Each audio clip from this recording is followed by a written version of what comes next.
Hello and welcome. It is so wonderful to connect with you.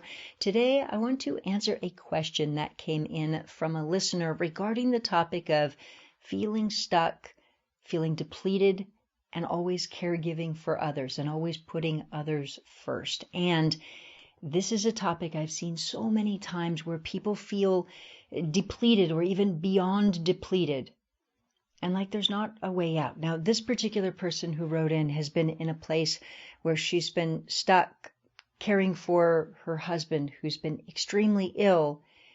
And this has been her situation for years and years. And she says, just how do I get out of this?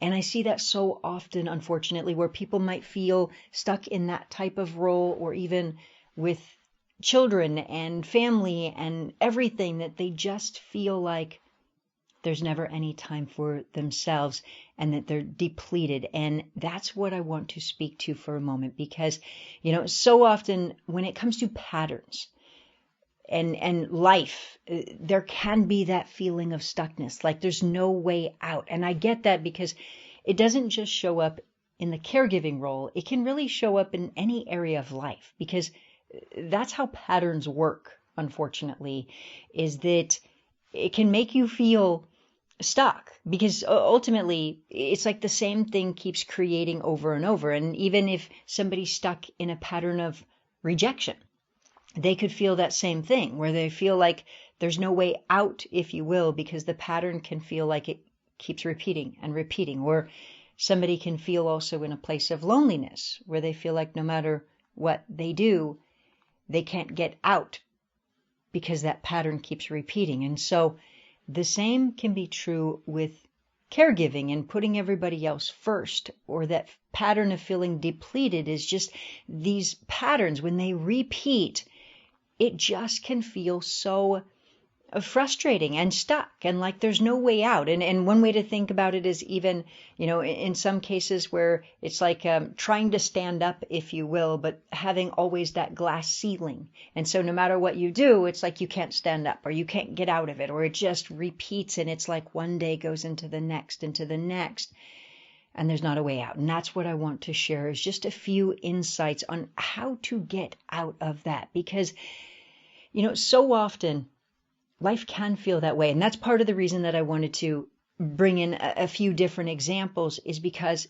it is common. Like most people will think this, is they think something like this. They say, but my situation is different. I'm just stuck. Like it's kind of, and that's how we feel as human beings. It's like if we're in a situation it can feel so stuck. And I can tell you that all of the time with illness or problems, people feel that very way. And so as you're listening to this right now, if you're somebody who's felt stuck in a certain area, the biggest thing that I want to emphasize is there is always, always, always, always a reason and a pattern. And I have seen all of the time that when people identify the specific pattern and understand it and change it, that's when it becomes pivotal.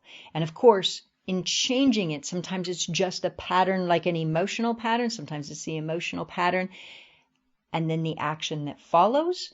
But it's always, always, always some type of pattern that's showing up. And to give you a few examples, I've seen people who have been stuck in extreme hardship, and maybe they had a strong pattern of feeling deserving punishment. So they felt they were so punishing and guilty and ridden with guilt that it's like life felt so depleting. Or in other cases, I've seen people who have had deep patterns of self-sacrifice, where they just over and over and over, and the idea of doing anything for themselves, they feel guilty. So if they did something for themselves, they'd feel so guilty that their life reflects that they can't do anything for themselves. And if they did, they would feel guilty. Or I've seen other people before where they've learned, that they're supposed to put themselves last and everybody first. And that's what they learned at a very core level, at a very young age growing up. And so their life then reflects that very thing. And so that's the insight that I want to invite you to look at for a moment is whatever your life, if your life is reflecting some type of situation that feels really stuck, that feels impossible to get out of, looking at what is the pattern. And by the way, in some cases, I've worked with people before who felt like at a very young age that they were never allowed to do anything. And for example, I worked with a woman who, at a very young age, she felt like her mom never let her go anywhere. So she always felt like she had to stay home and her mom never let her go anywhere. And so she was so hurt and frustrated about that. And then she grew up and those same type of situation and circumstances happened. Like basically she then grew up and had a child, absolutely loved her children, but also had that same feeling, a feeling like she's never allowed to go anywhere because she has to do something for everybody else. And so there was that pattern. And as much as she loved her children, she also just wanted a couple moments to herself. And so, of course, in her mind, she felt like it was just having children. That's just how it is. That's just how it is. And yet, there are other situations where people do have lives where they have children and they can do things for themselves and they have that balance and they have that structure. But it does take that real change. And so where people also have had patterns where they feel like, whatever their spouse says, they have to do or be. But that's exactly the point is, again, there are so many different combinations of patterns that perpetuate. But that's the very thing I want to invite you to look at is that if you are stuck or if you feel stuck all of the time, even though it may feel impossible, if you identify the specific pattern and shift it, that's when the transformation takes place. Now, by the way, I have seen people before that have also, so that's one is the pattern. A couple other ways that this can show up is that sometimes people may have a feeling of fear of moving forward or some type of procrastination of something they're not wanting to do. And for example, I've seen people who felt like as soon as that they had to put everybody else first and they didn't know what they really wanted to do with their lives. And so it felt safer to have one distraction after another, because they didn't know what they wanted moving forward. So that felt unsafe. So that might be something as well. And so looking at this with an open mind. Now, by the way, I've seen other people before who maybe moving forward had some type of guilt issue or integrity issue. And for example, I've worked with people who wanted to write a book about something, let's say about real estate or whatever it was, a book about something. And that moving forward, they were taking information from other people's books and whatnot. And so what happened is that because then they were taking other people's information, there was a major integrity issue because they weren't crediting or getting permission or whatever it was. And so there was an integrity issue. And so they were trying to move forward. And there was one distraction after another that kept coming into their lives. And so they felt like they could never do anything for themselves because they were stuck there. And so that's another direction to look as well. So, but I can tell you, and this is, my heart goes out because the email that came in was basically, and I see this, again, I've seen this so many times, was a listener who said, look, I've been in this situation. And basically she said, look, I'm crying myself to sleep every night and I've been stuck in this situation for years and years and years and I don't know how to get out. And that, it just, you know what it feels like to feel stuck and to feel like that for somebody, so I just have so much compassion. And so that, and so basically what I would say is to that very thing is look at that situation and realize, like even in that situation of the person who wrote in the email, that pattern started at age 6. And so in her youth. And so what happens is that feeling of I can't ever do what I want to do. And then it shows up over and over and over. And somebody's entire life feels that way, feels stuck, feels locked, and feels unable to move. And so my point is exactly that, is I invite you to look at your own life. And if there's a place that you're feeling stuck, instead of feeling frustrated or angry or even just looking at all the outside circumstances and saying, well, it's because of the children or because of this or because of that. And yes, absolutely, it absolutely can be because of outside external experiences, but it also always starts from within.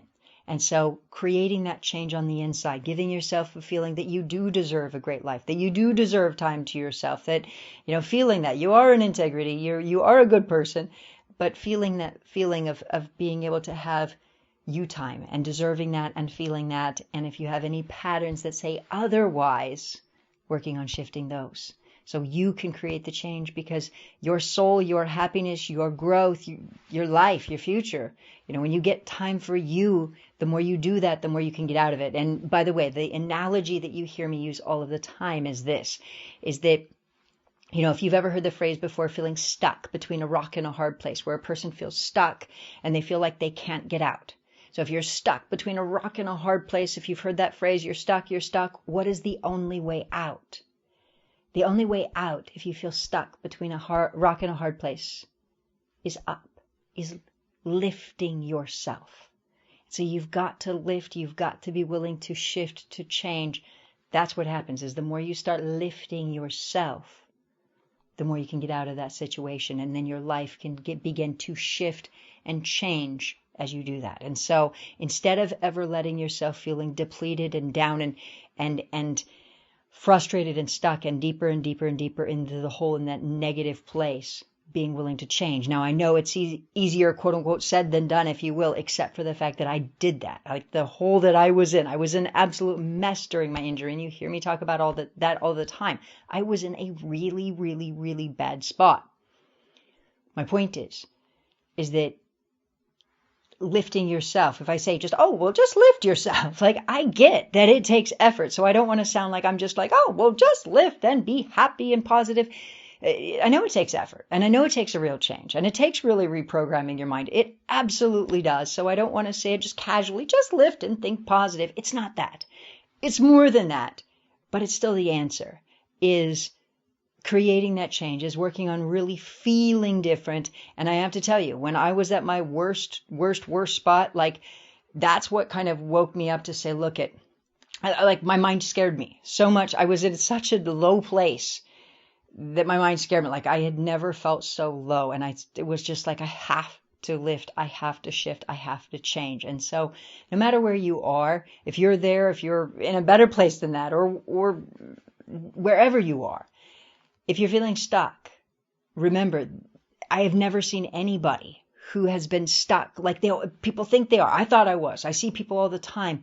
But when you really look and identify what's going on in the inside, what pattern is it, and shift it and change it and lift yourself, is pivotal.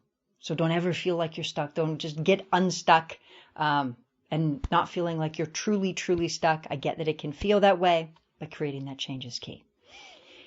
So that's the insight that I wanted to share today, is exactly that: shifting, lifting, taking your life to the next level. You deserve it. There was a time when I wanted to check out from life, and I'm so glad I didn't. I'm so glad instead that I really decided to change. And so that's the biggest insight that I want to share, is you're worth it. Life is worth it. And the more you lift and the more you shift, the better things really, really do get. And so food for thought. And that's today's quick IQ episode. And of course, by the way, if you are somebody who is wanting and needing to make a deeper shift, I do have a video course that can help walk you through creating these real changes. Or if you're somebody who's working on healing yourself and wants to know more information on doing so, I do have a free training as well. So check that out. And as always, I want to ask you to please do take just a quick moment to hit the share button on this episode. Share it with somebody you love, somebody you care about, or somebody you don't even know, because the more that every single person in our world feels healthy and happy and loved and loving, truly the better this world is for all of us. And so please do take just a quick moment to hit the share button, and please do make a point to have an incredible rest of your day. I look forward to connecting with you on the next episode. We'll see you there.